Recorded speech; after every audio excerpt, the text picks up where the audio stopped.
the Ukrainian army has slightly changed its tactics due to the fact that it simply cannot suppress the people's militia of the DPR and the Russian Federation forces.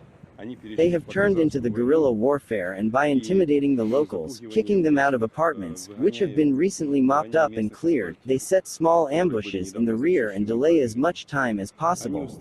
You may pay attention to the information from civilians that shelling took place on February 22nd, even before the beginning of the special operation.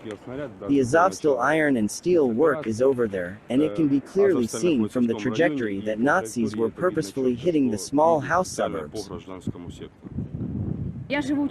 I live in the suburbs, and so they drove up to our house and started shooting at somewhere. Just like that, no troops were there, neither Russian army, nor DPR, no one was there, but for some reason they just needed to shoot at these houses, to create the appearance that someone was there, that someone had positions inside them. 3 9-story buildings, out of military, there were just civilians, children, elderly and disabled people. And they just drove up to it, and just like that, people were all in the basements at that time. It was about 130 people in every house. And the Nazis were just standing here and shooting. They were hitting the shaft so that all the houses would start burning.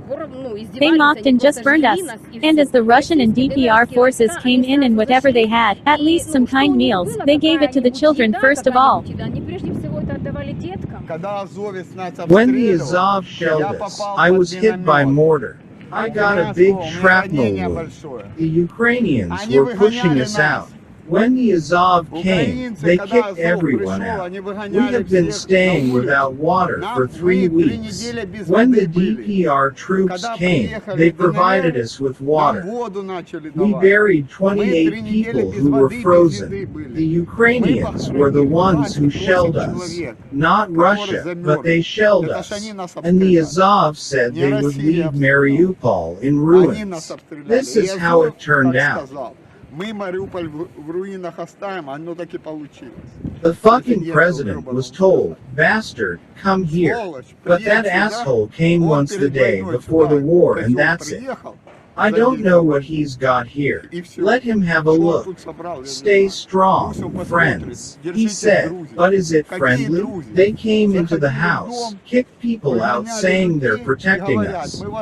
We're threatened at gunpoint. The real Azov. These are Nazis. They tortured us for 8 years before.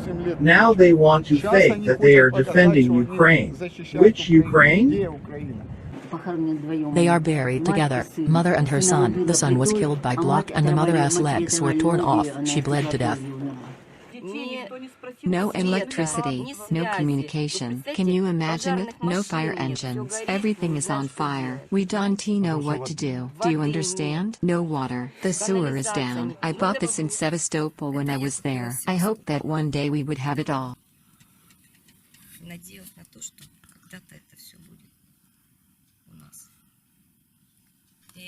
And this too. So know that they've been waiting for.